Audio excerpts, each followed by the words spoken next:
Mesdames et messieurs, bienvenue à votre édition de Hockey sans limite.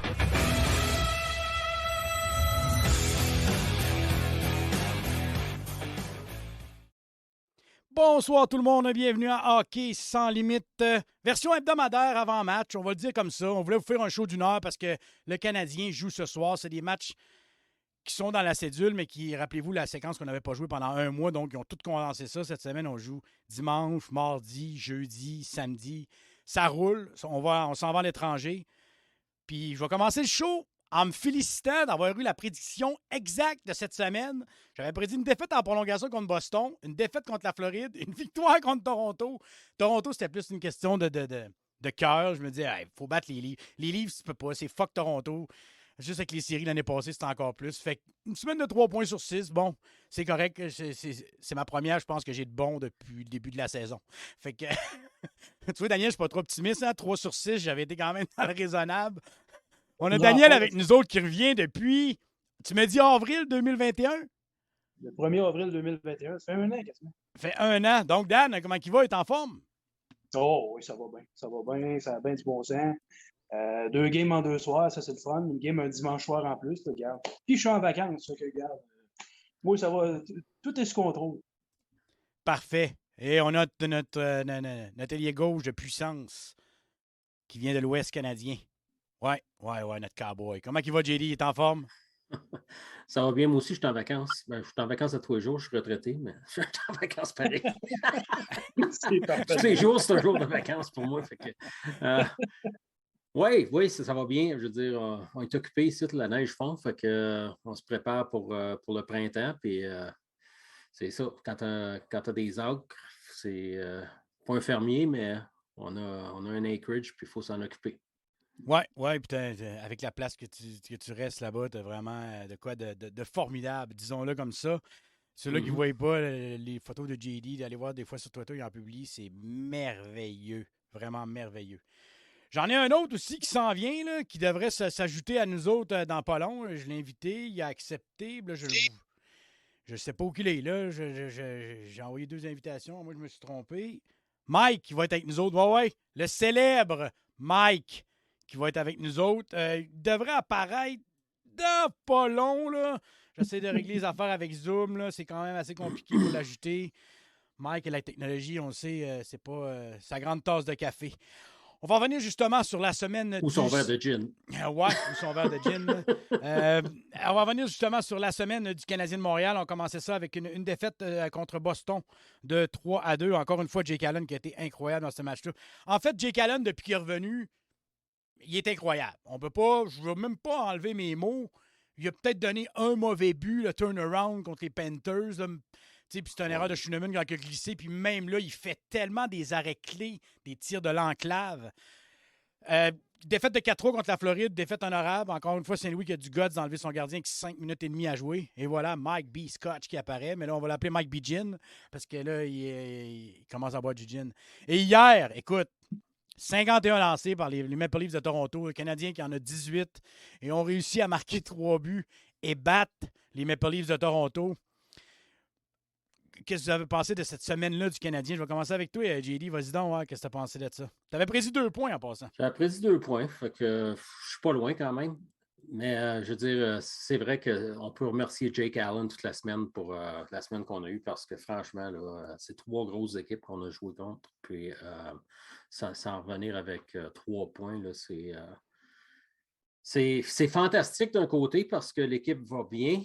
Mais c'est peut-être moins bon pour ceux qui aiment mieux qu'on finisse plus beau au classement, malgré qu'on n'a pas l'air à perdre trop de terrain parce que les Coyotes 31e gagnent aussi. Présentement, je ne me trompe pas. Mais c'est serré. Tu sais. Je ne m'attends pas à ce qu'on finisse dernier, là, pas de la façon qu'on joue, puis, surtout si Price revient aussi. Puis on commence, malgré que les blessés, ça continue, hein, ça n'arrête plus. Ouais. On a perdu Petrie, on a perdu Drouin, là, on a perdu Pezzetta, on a perdu Tyler Pitlick. Daniel, qu'est-ce que tu as pensé de la... fou. Ouais, les blessures, ça, c'est depuis le jour 1, on ne va pas se le cacher, puis ça continue encore à tomber. Hier on a perdu 2. Là. À soir, Ilonen va jouer. Et premier match aussi de Justin Barron qui va jouer. Daniel, qu'est-ce que tu as passé la semaine du CH? Puis qu'est-ce que tu as pensé de la saison à date? Parce que tu es un des rares que j'ai vu qui avait prédit que les Canadiens sombraient dans les bas-fonds de la Ligue nationale de hockey. On va dire que tu as vu juste cette année. Là. Je ne crois pas que tu avais prédit que Price manquerait toute l'année non plus. Mais le lot de blessures était quand même incroyable. Mais tu voyais, tu n'étais pas optimiste pour la saison à venir avec les Canadiens. Puis, écoute, on est là, ça fait que... En début de saison, j'étais un petit peu plus optimiste que moins. C'est juste que là, après ça, il y a eu la sortie de Price, la sortie de Weber. Ouais. Wow, là, on perd du leadership x 1000. Là. Après ça, la signature de Perry ailleurs. C'est après ça, ça, là, je me suis dit, bon, OK, on a perdu 3 leaders, un star qui était fini, mais c'était du leadership pareil. Là, les signatures, je me disais, pour une fois, on signe des joueurs risqués puis totalement offensifs comme Hoffman. Puis je me disais, OK, ça va être différent. Mais là, après ça, tu as vu que l'équipe, là, ça, il n'y a jamais gel, il n'y a jamais eu de chimie. Là. On dirait qu'ils ne s'en sont jamais remis du fait que Price ne soit pas là.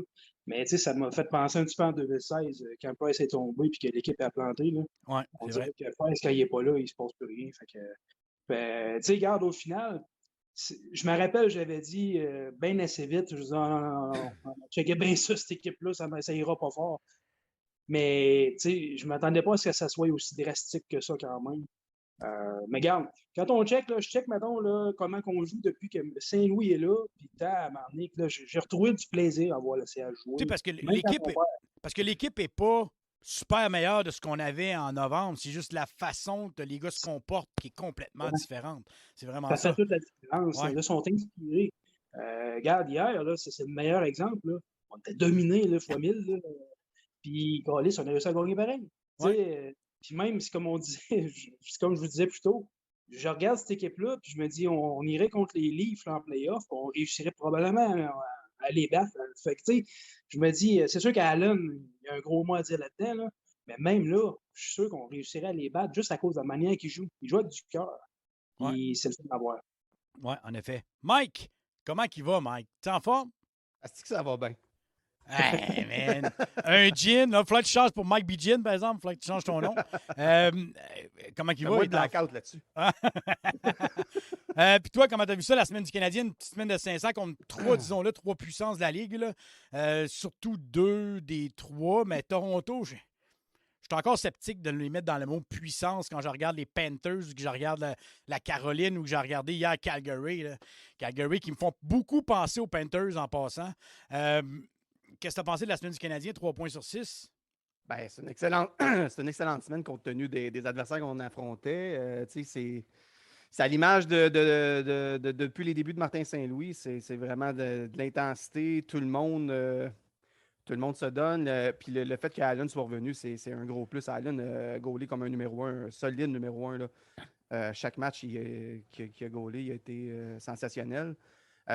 Puis ce que j'aime depuis que Martin Saint-Louis est là, c'est que la créativité est là, on laisse plus les gars aller, puis ça paraît. Les joueurs de talent se démarquent beaucoup plus que pendant les prédécesseurs. Oui. J'ai un tableau hier que j'ai vu sortir, je ne me trompe pas, c'est Aaron Bassou qui a sorti ça. Depuis que Martin Saint-Louis est arrivé à la barre du Canadien de Montréal, la division du Canadien, Boston a 15 victoires, 4 défaites. Ils jouent avec 2 défaites en overtime. Ils jouent pour 762. Les Panthers ont 12-4-1. Ils jouent pour 735. Et la troisième équipe de cette division-là est les Canadiens de Montréal. Avec 10 victoires, 7 défaites et 3 défaites en overtime, on joue pour 575. Avec Saint-Louis, puis on le sait, il n'y a pas de Price qui est là, il n'y a pas plus de Weber. Edmundston est revenu, ça fait quoi, 2 semaines? Saint-Louis a eu un effet sur Boston, surtout. Ouais. 15-4-2. Tu as le Lightning à 18-8 ensuite. 18, pardon. Après ça, tu as Toronto 19-2. Après ça, tu as Buffalo 9-9, les Red Wings 6-10, puis les Sénateurs avec 7 victoires, 14 défaites. Ils ne sont pas revenus aux Leafs, excuse-moi. Oui, vas-y. Mais les Leafs, là, ils n'iront pas plus loin en série. Ce club-là est bâti pour la saison régulière. C'est que de l'offensive. La défensive ordinaire, pas de goaler. J'en reviens pas qu'il Allen aurait probablement pas coûté les yeux de la tête. Ça aurait été ça prenait ce morceau-là. Puis encore une fois, comme les Oilers, ils ne sont pas allés le chercher. Puis ça va finir en première ronde encore une fois cette année. Ils sont soft, ils ne vont pas dans les zones dangereuses. En série, c'est que ça. Ouais. Puis, tu sais, on le sait, l'année passée, le Canadien s'est sorti en faisant quoi? En les frappant. Weber, Edmundston, Chiarot, c'était ça. Fait que là, qu'est-ce que vous pensez qu'il va arriver, mais qu'ils affrontent soit Boston, soit la Floride, ou soit Tampa Bay? Non, puis leur succès, c'est basé sur le power play. Puis il n'y a presque pas de punition d'appeler en série. C'est vrai. Fait que j'avais écrit l'année passée aussi, juste avant la série contre Toronto, je disais que ce qui se produit, c'est que le top 6 à l'attaque, c'est le moins physique. Les joueurs les moins physiques jouent sur les deux premiers trios. Donc, ces gars-là jouent entre 18 et 22 minutes par match. Fait qu'ils n'ont pas d'aspect physique.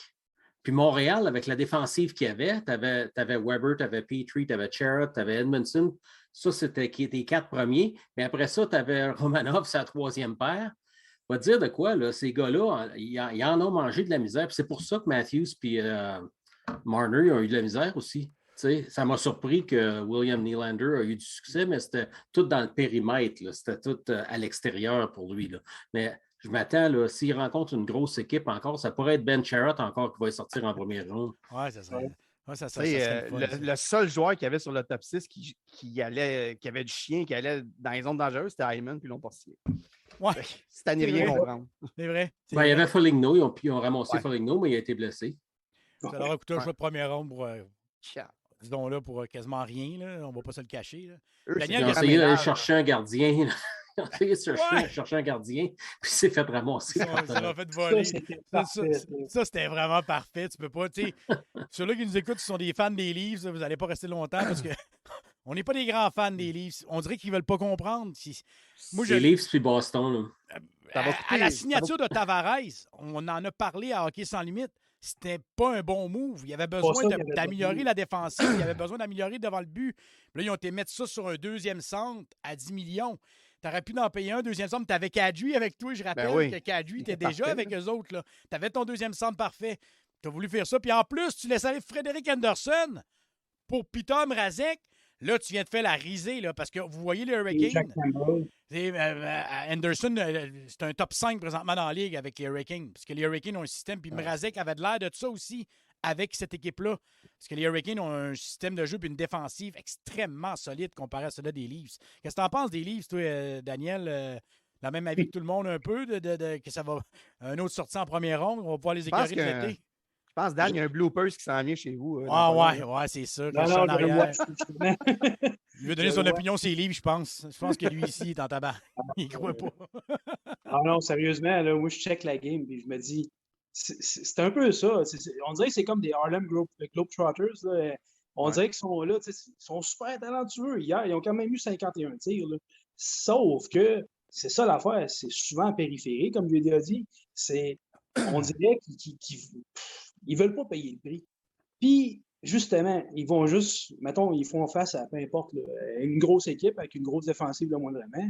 Oublie ça, là.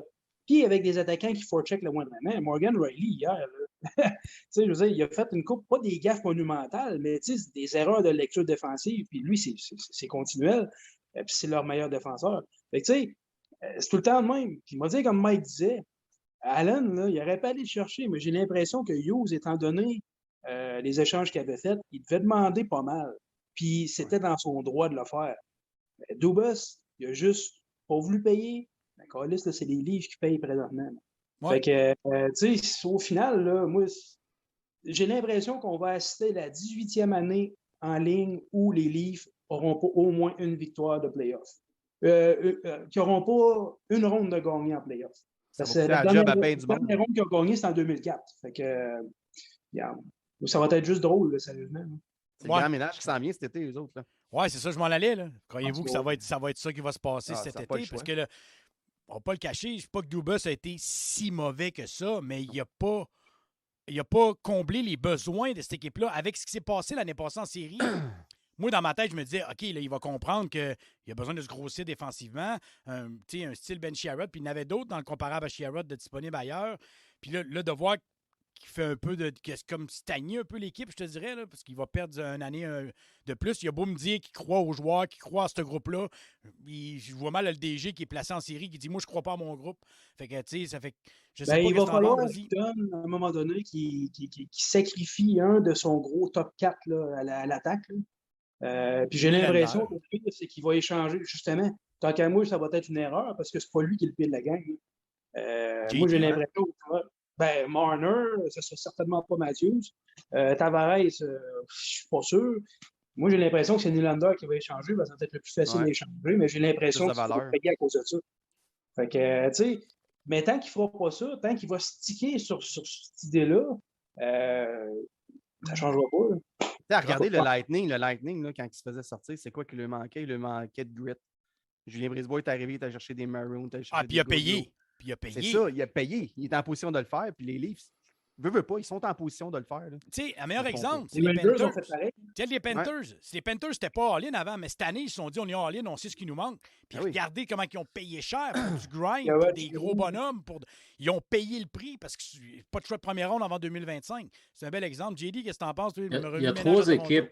Il y a 3 équipes que je me pose des questions. Les Flyers de Philadelphie, pendant des années, ils cherchaient un gardien de but. Quand il arrivait l'été, il allait chercher les joueurs d'avant. Puis il n'y avait pas de goaler. Tout le monde disait qu'il y a une bonne équipe, mais c'est le gardien de but. T'as les... Ils ont tradé Bobrovski.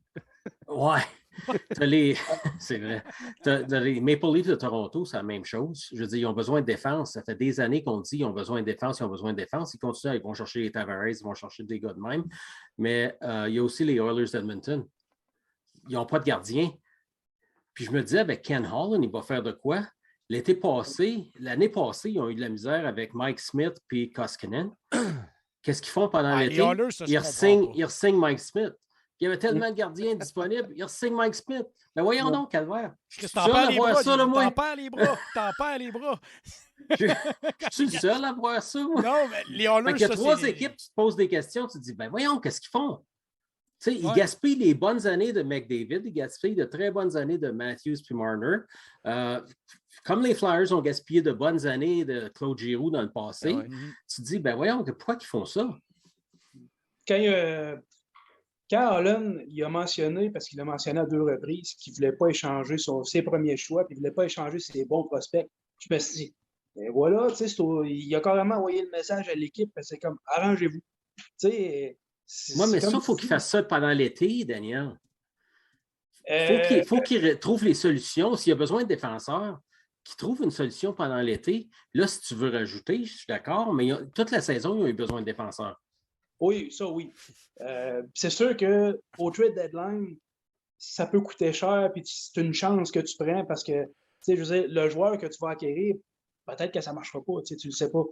Mais de l'autre côté, on vient, mettons, comme au Leaf, qui n'aurait pas allé chercher Allen, qui n'aurait pas allé chercher Sherrod, peu importe. Mais les Oilers, ils n'ont pas donné, dans le fond, ils ont eu Kulak. Je veux dire, au final, là, Kulak, c'est quand même un défenseur de 3e paire, c'est pas un top.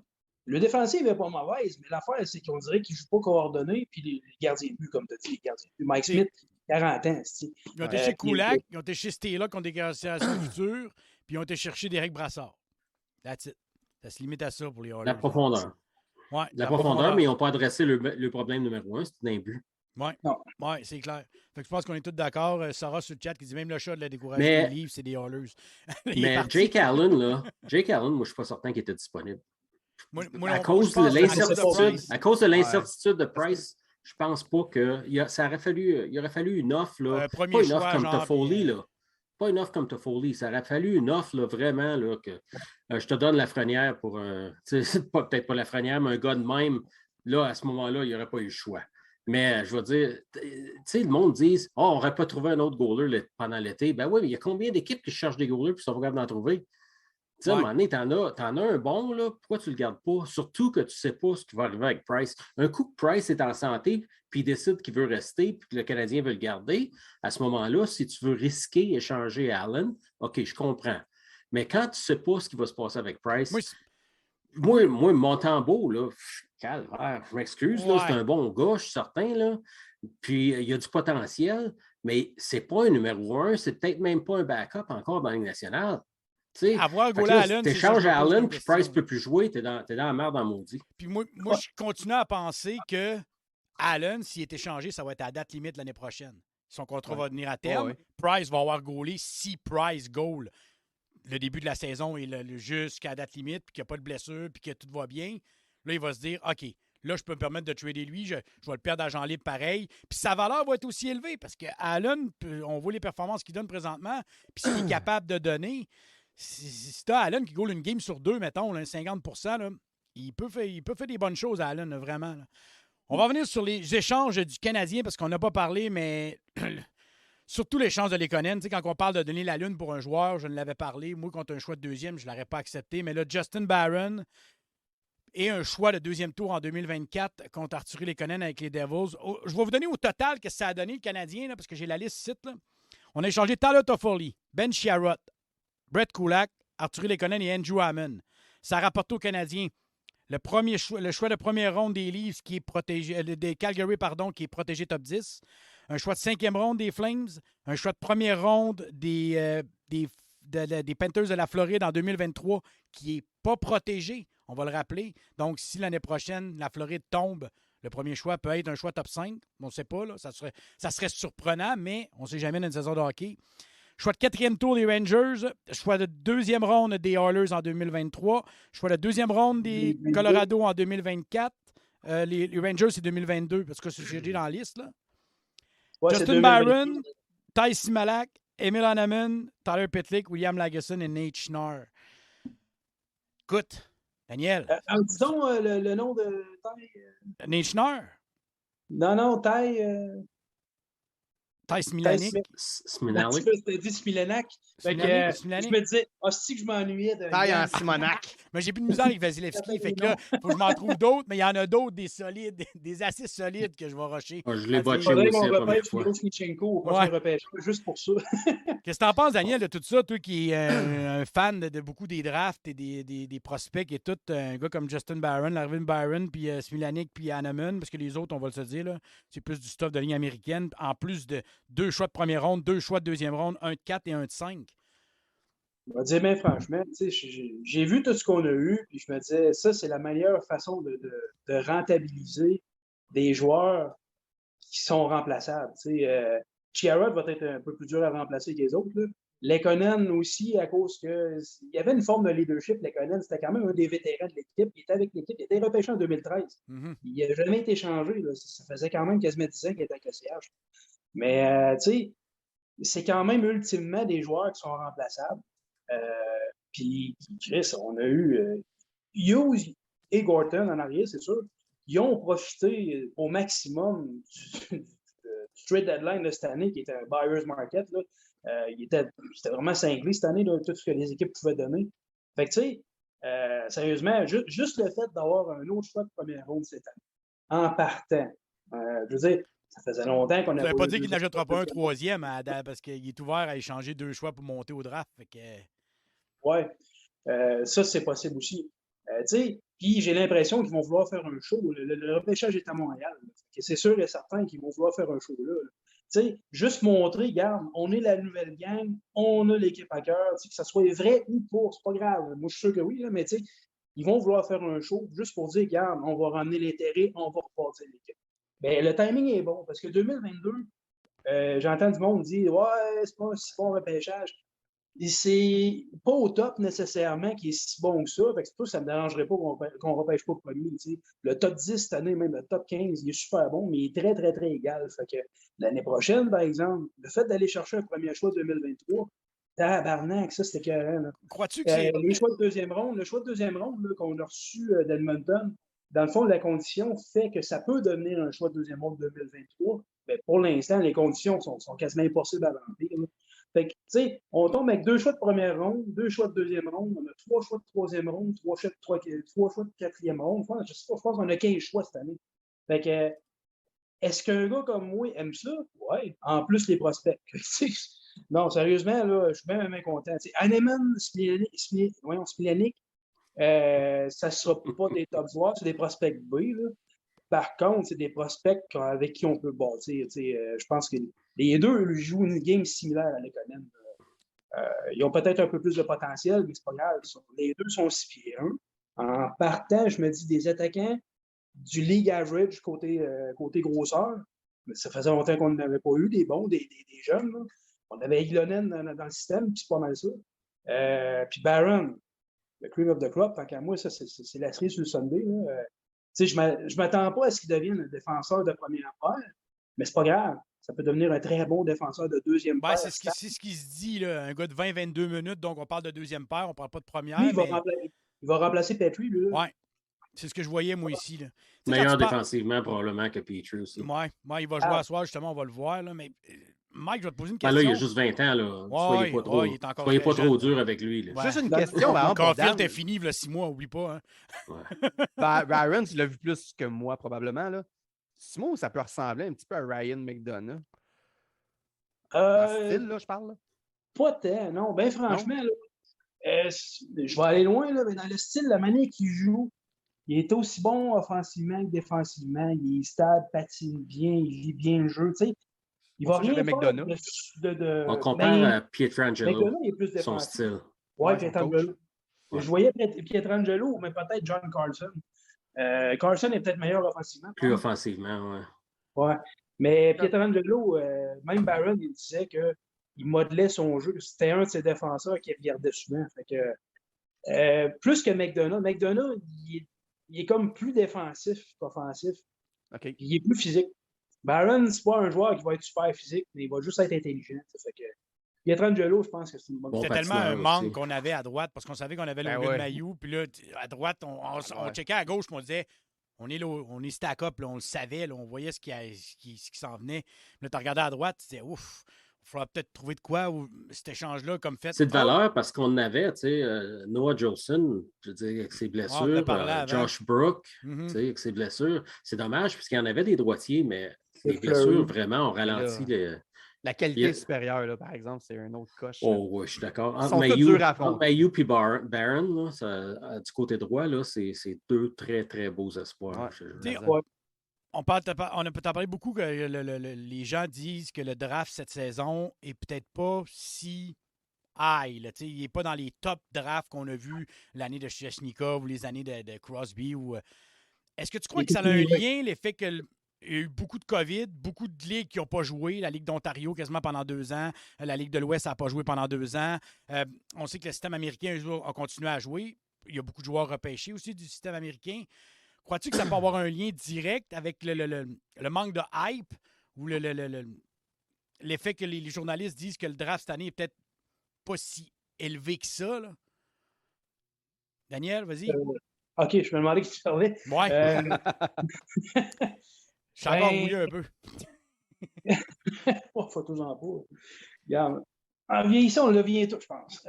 Mais je me dis, bien franchement, je check, là, puis comme je disais, je pense qu'il y en a une gang là, qui ont comme viré un peu plus down sur le repêchage de cette année, puis je trouve que c'est dommage. Puis d'un autre côté, c'est peut-être une bonne affaire, parce qu'il va y avoir des joueurs surprenants cette année, là. C'est un repêchage qui est équilibré cette année, qui a de la profondeur. C'est pas la grosse qualité qu'il va avoir l'année prochaine. L'année prochaine, là, ça pourrait possiblement être un repêchage style 2003. Là. Ouais. Il y a assez de joueurs pour ça, là, intéressants. Mais 2022, il y a beaucoup de joueurs qui vont jouer dans la Ligue nationale. J'ai entendu dire qu'il est meilleur, le repêchage est meilleur cette année qu'il l'était l'année passée. Oui. Ben, moi, je le pense. L'année passée, là, c'était pas un des gros repêchages. Même que j'ai l'impression que c'est un peu pour ça qu'il y a des équipes qui ont pris des chances sur des joueurs que tu te dis, voyons, en temps normal, tu n'aurais pas repêché, ou bien c'est des overagers, ou tu sais. Sauf que c'était quand même un pas si peu de repêchage. Mais cette année, il est supérieur en qualité globale. Pas nécessairement en gros. Profondeur.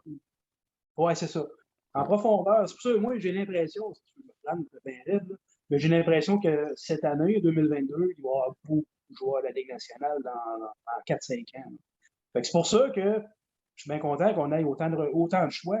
Puis, tu sais, c'est comme je disais tantôt, ça fait combien d'années qu'on n'a pas eu 2 choix de première ronde? Ça fait Ah, je depuis m'en souviens. 2017. Oui, ça fait longtemps. Ça fait longtemps que je m'en souviens.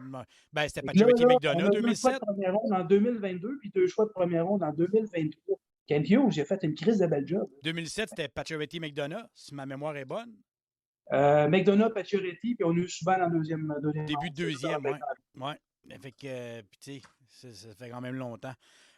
Mike, je veux t'entendre sur les moves qui ont été faits par Hughes, puis par...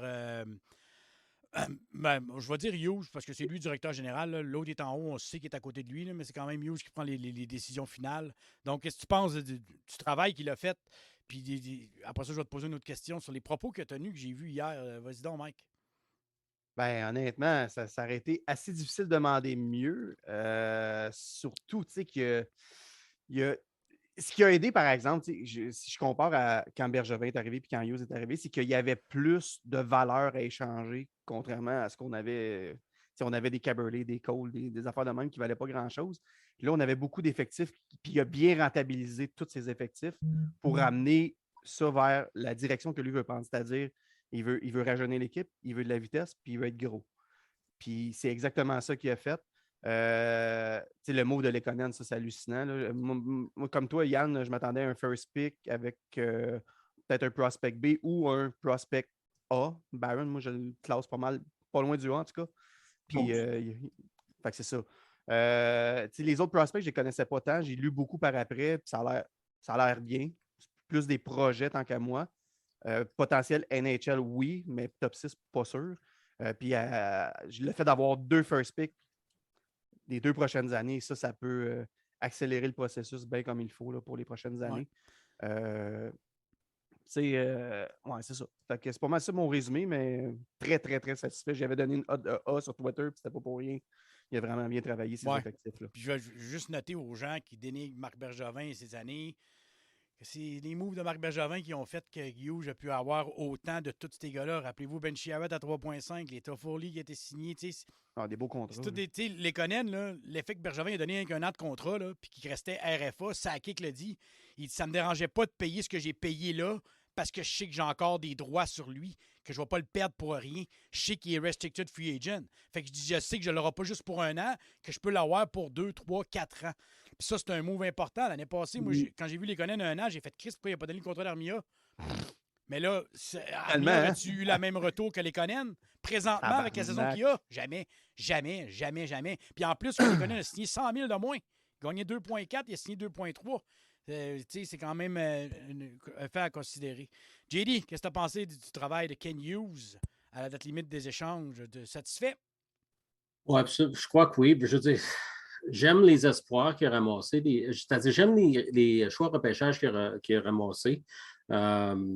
Les espoirs, afin de vraiment juger le succès qu'il y a eu, il va falloir attendre de voir comment ces espoirs-là vont se développer. Puis qui va repêcher aussi?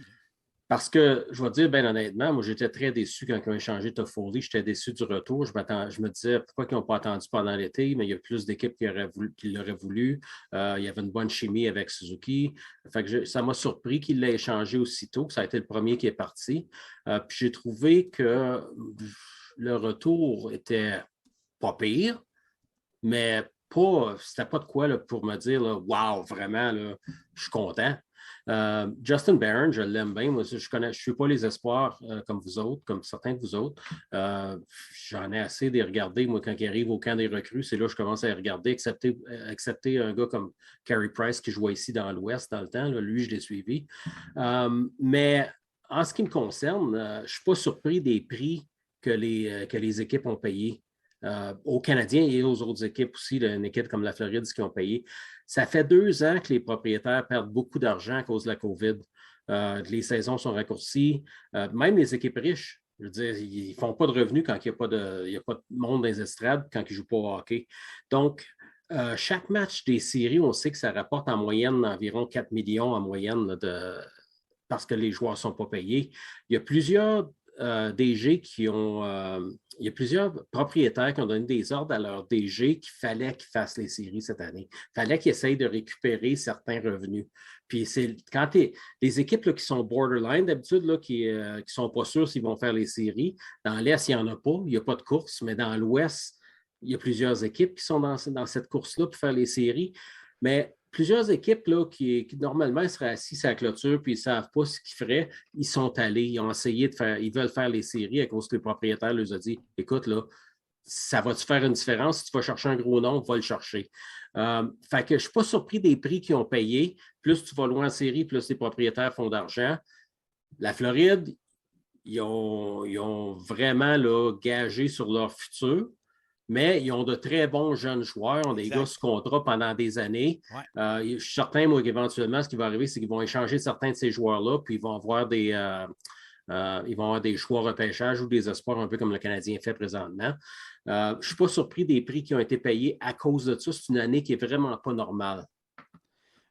J'ai Daniel sur le chat qui dit, là, j'adore Daniel, tu sais Daniel, là, on a eu des bons débats entre moi et toi, Daniel Provost, qui dit, là, ce que je vante le travail de Bergevin, je perds de la crédibilité. Merci à Mike de sa réponse. Je m'en allais l'écrire, je t'arrête d'écrire. Tu sais, 3 nominations au DG de l'année, une finale de la Coupe Stanley, une première en près de 30 ans à Montréal, plus une finale de conférence. Écoute, je ne dis pas que Bergevin est parfait. Le contrat de Gallagher, on sait tous que c'est peut-être une erreur. Le contrat d'Armia à 3,4, c'est pas la signature de l'année non plus. Je n'ai pas dit que Bergevin était parfait, mais de dire que Bergevin a fait un travail dégueulasse, c'est pas vrai. Il a fait une bonne job. Puis ce que Hughes a fait présentement, c'est des moves de Marc Bergevin. Kulak, on l'a acquiert contre 2 joueurs de Ligue américaine. Il nous a rapporté un choix de 2e ronde. Lekonen, il l'a repêché, à ce que je sache. Il a été repêché avec Bergevin. Il a été développé ici. Il nous a rapporté Barron et un choix de 1re ronde. Toffoli a signé à 4,25. C'est quand même pas Pierre Jean-Jacques qui l'a signé, Toffoli, qui nous a rapporté ça aussi. Ce qu'on peut reprocher à Bergevin, là, c'est le développement. Développement, mais c'est ça. S'être lié d'amitié avec Lefebvre, ça peut être un bon move. Ouais. Puis avoir trop fait confiance à Timmins. C'est trade, là. Je ne peux pas dire grand-chose là-dessus. C'est d'avoir engagé ses chums, essentiellement. C'est ça. C'est pas un chum normal. C'est du népotisme. Mais engager tes chums, c'est normal. Mais le gars de la carrière comme directeur du dépistage, je pense, des collèges américains, je me disais, qu'est-ce qu'il a fait dans la vie, Nick Carrière? Il n'a rien fait. C'est juste le gars d'un de ses chums. Il en a mis plein de mains, puis plus que ça allait, plus ça remplirait. Mais engager ses chums, es-tu d'accord avec moi, Dan? Le savent, moi, je ne suis pas nécessairement un fan de Bergevin. Non, je sais. Sauf que, tu sais, je vais lui donner ce qu'il y a, ce qu'on peut lui donner. Comme je disais, les joueurs qui ont été échangés, c'est quand même des joueurs que Bergevin a acquis. Fait que, tu sais, Hughes, il a juste profité de ça carrément, puis il en a bien profité. Fait que, oui, puis il l'a dit lui-même, Hughes. Qu'est-ce qu'il y a, là? Moi, je suis donne, en tout cas. Il y a bien d'autres erreurs. Là, je ne m'en marquerai pas là-dedans, là, parce que je regarde, il reste 20 minutes, puis je vais l'envoyer pour 4 heures. Mais je n'en marquerai pas là-dedans, sauf qu'il faut donner à César ce qui revient à César. Hughes, il a profité du travail de Bergevin. Il en a profité de manière magistrale, tant qu'à moi. Ouais. Mais il en a profité, puis c'était quand même le travail de Bergevin. Oui. Puis, ce que je vais répéter encore, c'est ce que Mike a dit. C'est pas d'engager ses chums le problème, parce que Hughes a fait la même affaire. C'est de savoir s'en départir quand c'était le moment. Puis Timmins aurait dû être parti depuis 3 ans. Il aurait dû dire t'es mon chum, mais j'ai pas le choix. Lefebvre aurait dû être parti. Lefebvre aurait dû partir au début. Il était re-signé en plus. Il les a gardés un peu trop longtemps. Ce sentiment de chum-là, à un moment donné, il faut que tu fasses OK, t'as beau être mon chum, là, ben moi j'ai une business à runner. Tu devrais lire ce que Saros a dit. Tu sais, il a fait que Gordon. Ouais, Régent Houle, 3 présences en série. André Savard, 1 présence en série. Bob Gainey, un championnat de titre. 4 playoffs.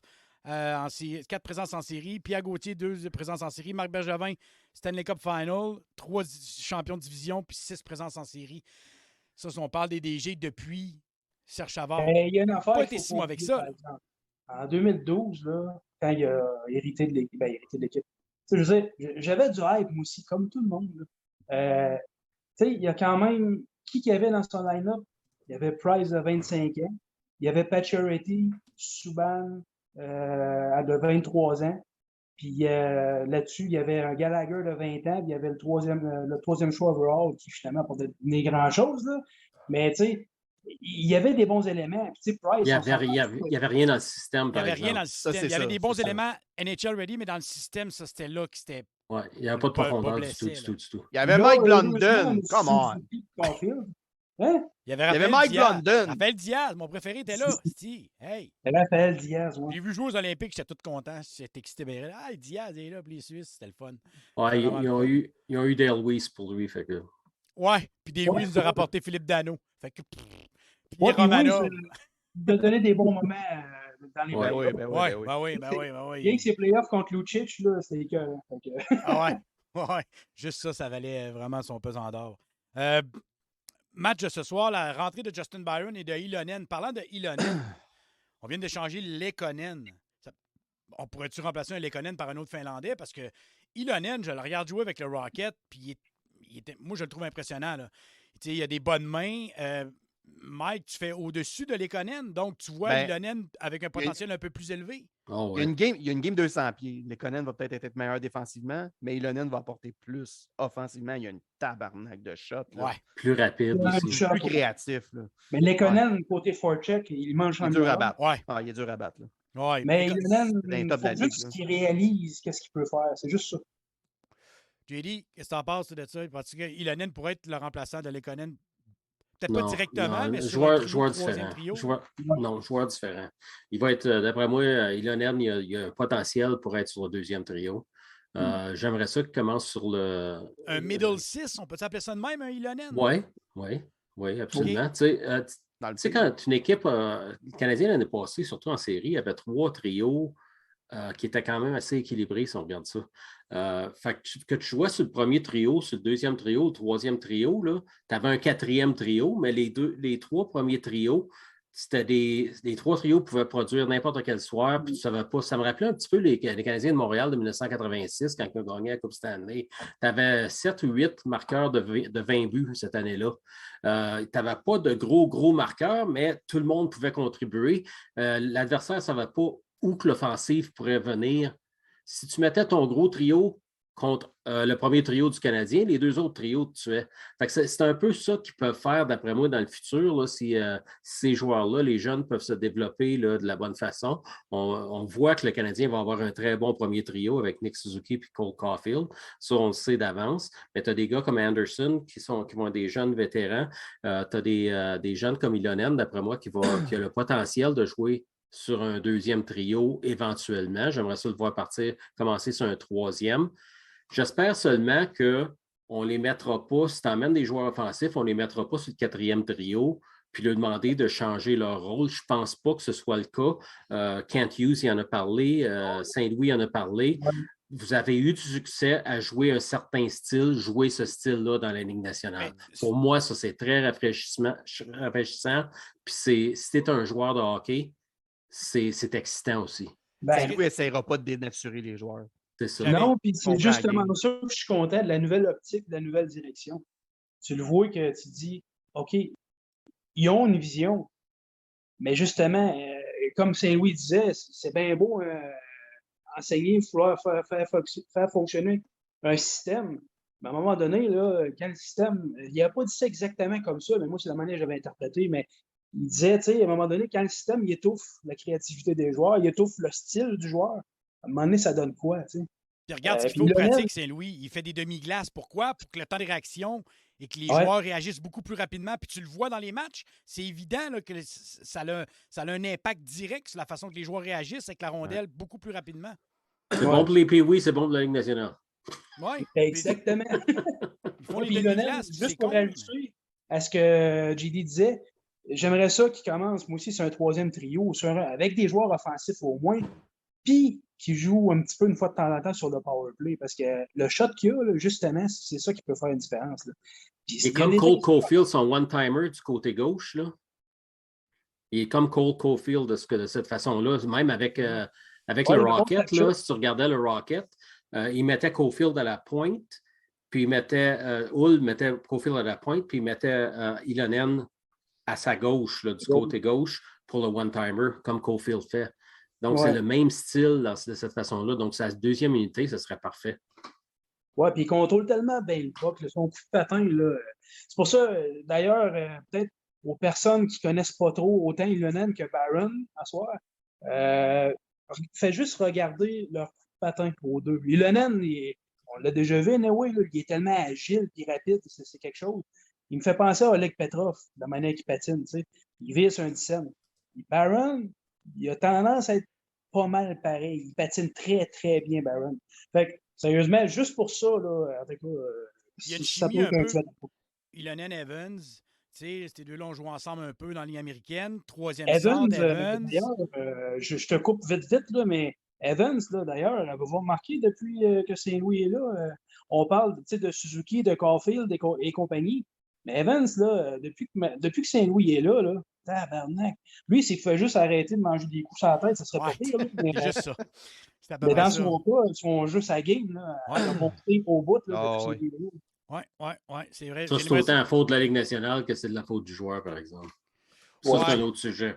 Oui, ça, c'est vraiment un autre sujet parce que ça, on pourrait en parler jusqu'à 10 heures à soir, là, on va se le dire. Là. Tant qu'ils ne mettront pas les pieds à terre et dire tu touches la tête, peu importe que ce soit volontaire ou pas, t'es puni. Je veux juste rajouter une chose, Yannick, sur les espoirs que le Canadien a obtenus. Tu sais, Smilanik, puis c'est quoi son nom? Heinemann? Ouais. Pour nous autres, ou pour la plupart même qui suivent les espoirs, c'est des gars qui ne sont pas nécessairement les meilleurs espoirs des équipes dont les Flames de Calgary et c'est quoi l'autre équipe aussi? Ouais, la Floride. Ce n'est pas nécessairement les espoirs les mieux placés, mais dans les deux cas, c'est des espoirs que Jeff Gorton et Kent Hughes connaissent très bien. Ils les ont vus jouer. Ils les ont vus jouer plus que n'importe quel autre recruteur. Donc, ils connaissent ces gars-là très bien. Pour moi, il peut y avoir des surprises là-dedans. Donc, je m'attends là.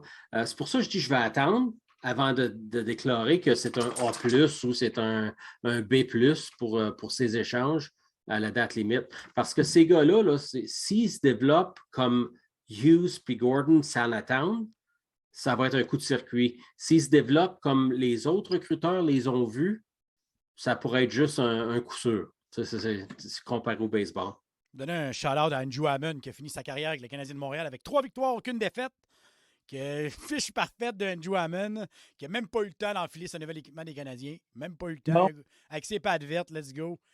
Puis la blonde d'Andrew Hammond a lancé des très bons mots juste pour l'organisation du Canadien et les fans. Je me rappelle juste le premier match, j'avais été voir et j'avais vu des réactions qu'elle avait sur Twitter et sur Instagram. Puis, tu le vois que c'est une fan finie de hockey. Là.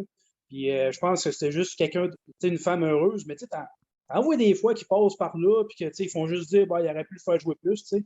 Et elle, pas en tout, là, au contraire. Non, elle a remercié l'organisation. Puis, je me dis, c'est le fun. On s'entend. Kat Toffoli aussi.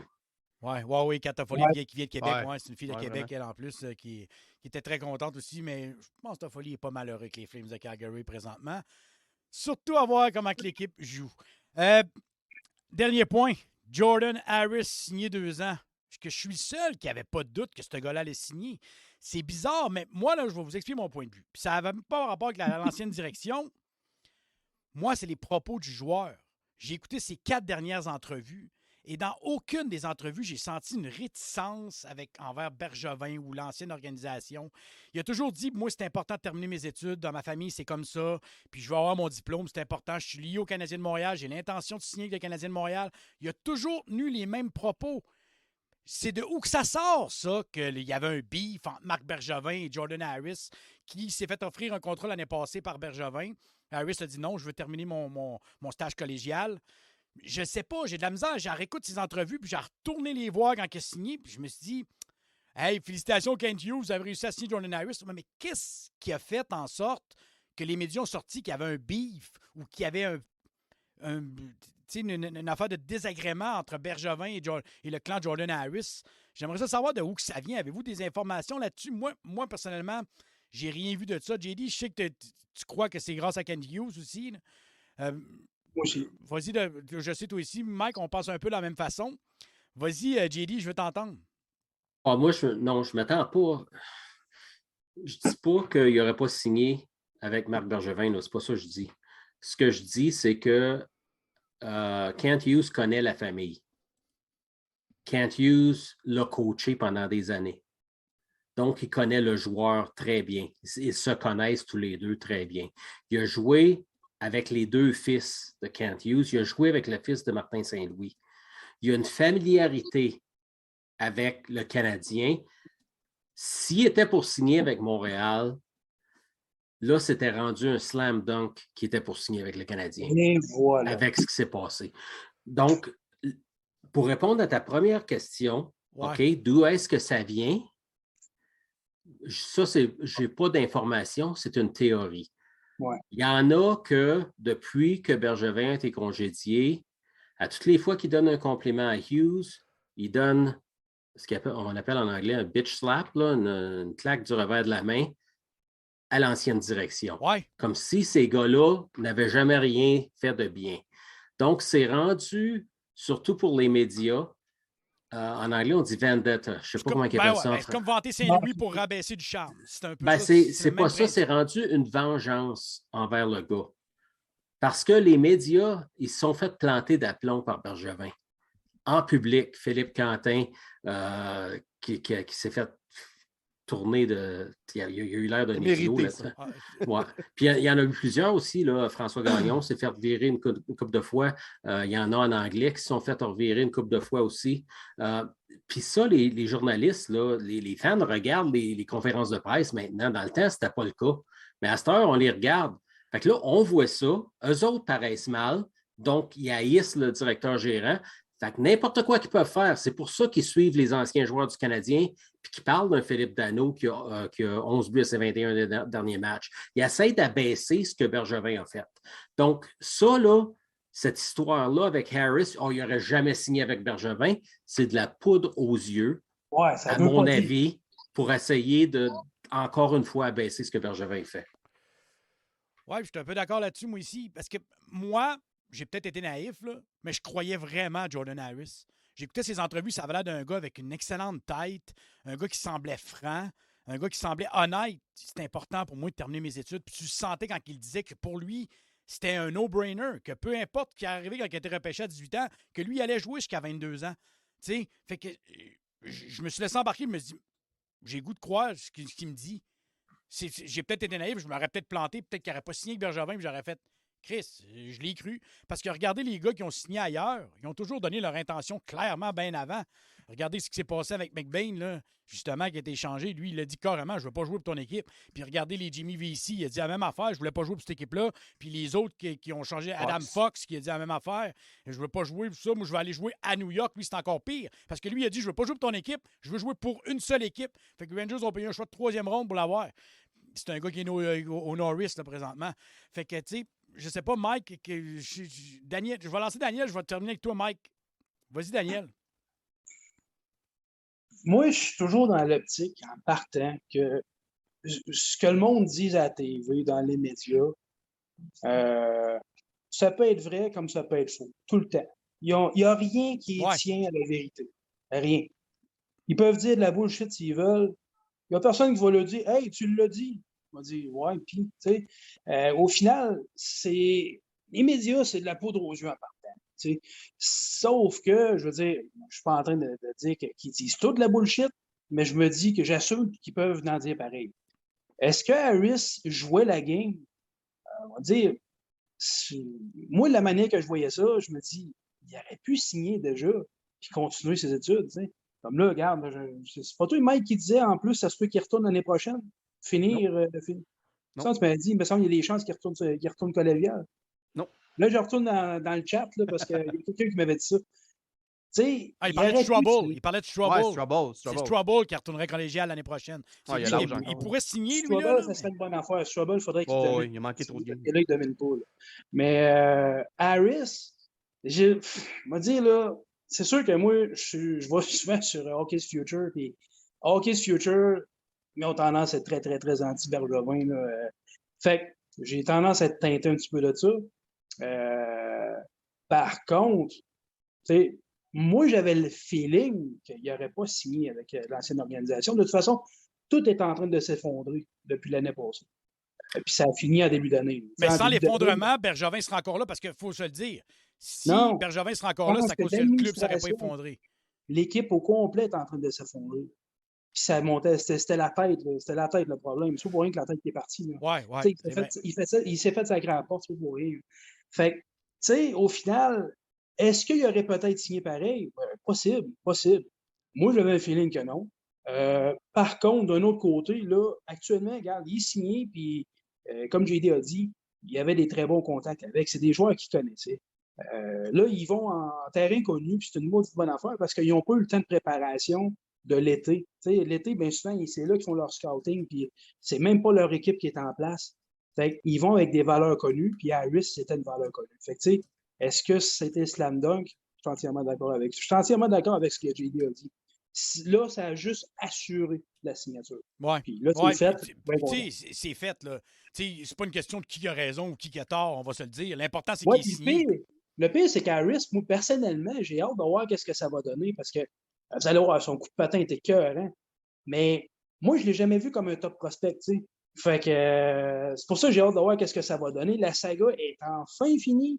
On va enfin voir qu'est-ce qu'il est capable de donner. La seule affaire je peux te poser une question à Mike? Oui, vas-y. Oui. Je sais que Daniel et Mike ont suivi les espoirs, surtout le groupe de Harris là, dans ces années-là, là, surtout. Mike, t'en penses quoi? Peut-être Daniel aussi, là, mais Mike, t'en penses quoi, toi, de Harris? Quel genre de défenseur qui pourrait être dans la Ligue nationale, d'après toi? Le fait qu'il ait joué sa 4e année, il est déjà plus vieux que la plupart des espoirs qui se rendent là. Ouais, qu'est-ce que tu en penses? Qu'est-ce que tu penses qu'il va faire? Parce que c'est rare qu'on voit un joueur de 4e année qui va avoir un gros impact dans la Ligue nationale. Ben, moi, je pense qu'il ne faut pas s'attendre justement à un gros impact. On verra en temps et lieu. Là, mais moi, je pense que c'est un gars de calibre NHL. Ça va être un gars stable. Comme Dan dit, un méchant coup de patin. Il a une bonne vision, une bonne relance. T'sais. C'est un gars qui fait tout bien, mais il ne faut pas s'attendre à du élite. Ce n'est pas un Adam Fox. On est loin de là. On parle de quoi? Un 4-5? Dans le meilleur des cas, un 4. Dans le pire des cas, je pense un 5. J'ai pas eu beaucoup d'offensives cette année. Ben, cette année, Northeastern. C'est Northeastern ont perdu à peu près toute leur offensive cette année, puis ils ont décidé de jouer vraiment la défensive. Il ne faut pas se fier aux stats cette année, c'est vraiment pas ça. Là. Il y avait le vibe. Le coach l'a dit, c'est vraiment qu'ils ont perdu toute leur offensive cette année.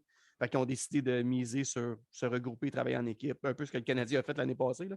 Fait que, ouais, c'est ça. Fait que moi, Harris, pour compléter ce qu'on disait, moi, j'ai toujours cru qu'elle allait signer. C'est sûr qu'il y a toujours un mini-doute, puis on se fie tous sur des oui-dire, sur notre impression. Puis c'est sûr que les médias, aussitôt qu'il y a un mini-doute, ils sautent là-dessus, puis ils en font une vague, des clics, ça rapporte, c'est ça qu'ils veulent. Mais moi, ça, c'est vrai. Là. Moi, personnellement, je n'ai jamais cru à ça.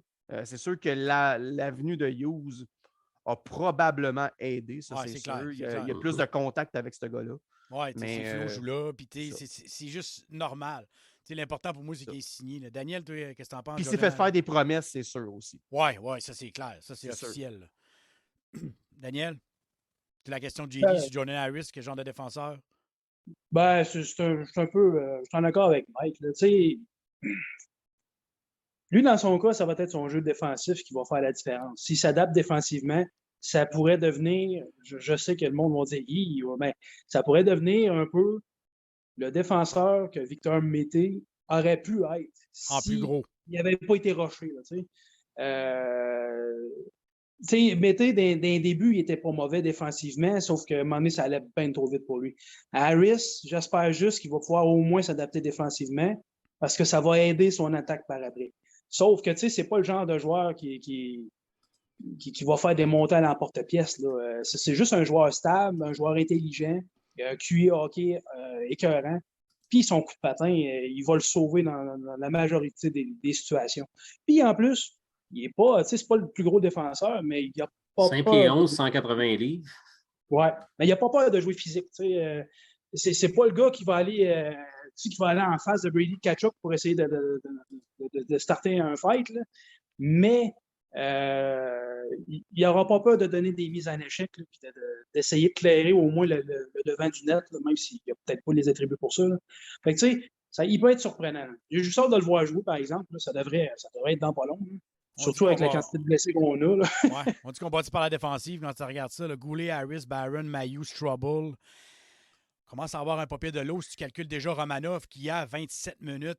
Écoute, moi, Romanov, de match en match, je le regarde jouer, puis je suis comme, avec Saint-Louis, lui, il a pogné un step-up de... Ouais. On savait qu'il y avait une... Ben, tu Saint-Louis, avais il déjà a parlé joué. de son QI hockey.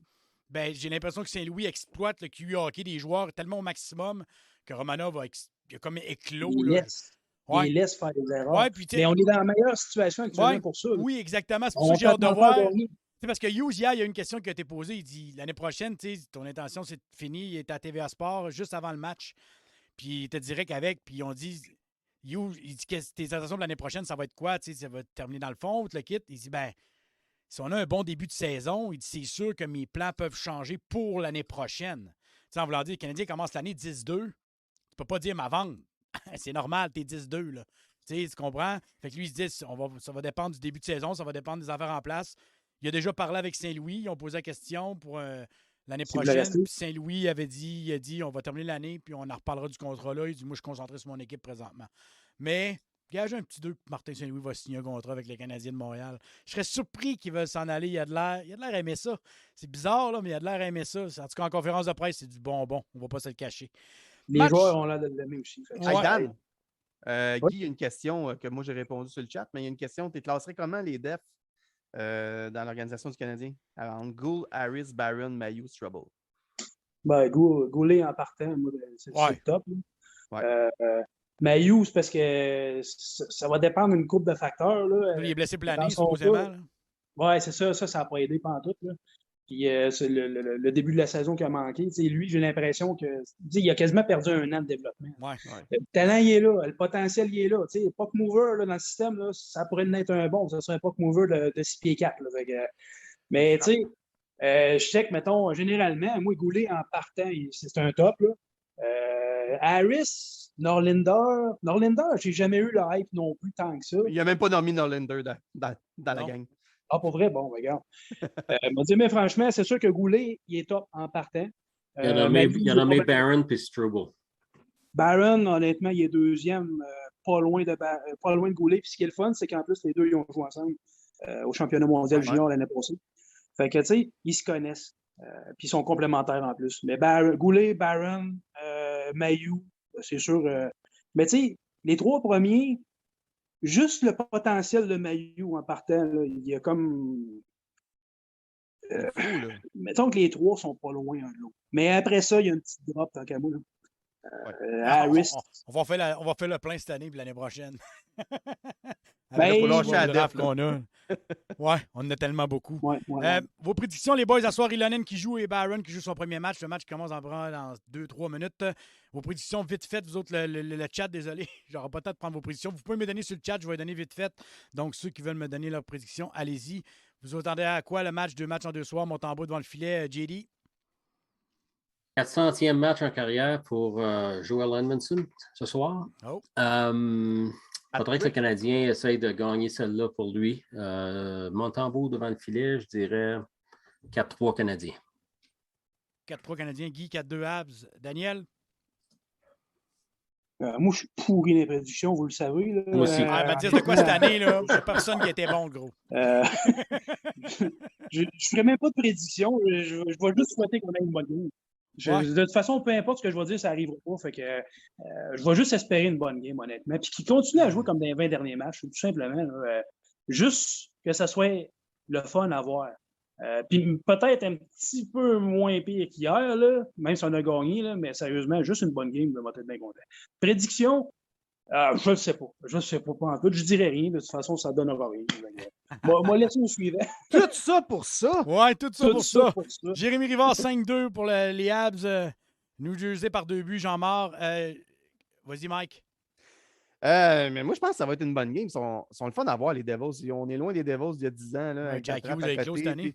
Exactement, c'est ça. Jack Hughes, il est en feu. Jack Hughes contre Cole Caulfield, 2 grands chums. Ça va être le fun pour ça. Je ne sais pas si c'est un souhait, mais une défaite de 4-3 parce que je veux qu'on finisse plus bas. Ouais. Mais on va avoir un bon show. On a tout un bon show anyway, dernièrement. Moi, je pense comme Dan. Fini prédiction. Je vais avoir une bonne game de hockey, à avoir du fun. Hier, on était dominé bien raide, puis le score était serré. Fait qu'on a continué à le regarder parce que c'était serré. Fait que je m'attends, je veux juste avoir un bon match. Barron is playing. Barron joue avec Edmondson. Wow. Ah, Ça va être ouais. beau, ça. Oh, Ouais. ça, c'est excellent. Ça, là, Romanov, bon, Savard ensemble, Edmondson, Barron ensemble, Schooneman puis Wideman sur la troisième. ouais, j'adore ça. Ça, j'aime ça. C'est bon, ça, j'aime ça. J'adore ça. Donc, merci beaucoup tout le monde d'avoir été là. Nous, on va se revoir dimanche prochain. Dimanche prochain, on devrait être bon pour faire un show. Peut-être samedi, on va checker ça. Je vais checker ça avec mes boys. Donc, merci beaucoup, les boys. Merci beaucoup, Daniel, d'avoir rejoint à nous première en 1 an. Ouais, non, je suis bien content. On va te ramener pour le draft. Ouais. À Montréal. Peut-être checker ça. Ah, c'est sûr que pour le repêchage, là, regarde, il y a des bonnes chances que je sois là si je suis invité.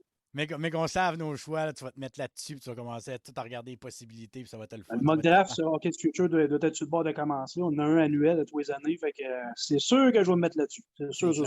Hey, parlant de draft, la loterie, c'est quand? Je pense que c'est. Normalement, c'est pendant la première ronde des séries, si je ne me trompe pas. Ouais, je pense que c'est ça. Ouais, c'est ça. Ça s'en vient, là, mais c'est pas tout de suite. Là. OK. Je pense que c'est dans un mois et demi, quelque chose. Ça va être excitant, ça. Merci beaucoup, Mike Ouais. Ginn. Fait plaisir, boys. C'est toujours plaisant. Yes, merci beaucoup, JD. Ça fait plaisir.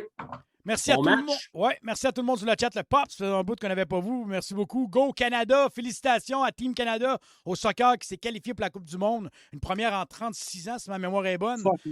Écoute. Élie doit être chaud, Élie, c'est clair qu'il doit être chaud, raide. Il m'a juste dit qu'il avait un souper chez sa sœur. Je suis persuadé qu'il est parti de là et il était déjà sourd-raide. 4-0 contre la Jamaïque aujourd'hui. Ça sent le coma éthylique. Oui, ça sent ça vraiment. Félicitations à Team Canada. Et puis le Pops Board, ceux-là qui veulent suivre le March Madness, allez donner vos prédictions pour le Final Four. Puis il reste une coupe de game. Allez voir le Pops Board sur Twitter. Il va prendre vos prédictions. Merci beaucoup tout le monde d'avoir été là. Nous, on se revoit la semaine prochaine. Vous souhaite un excellent match Canadien Devils. Attention à vous autres. Ciao!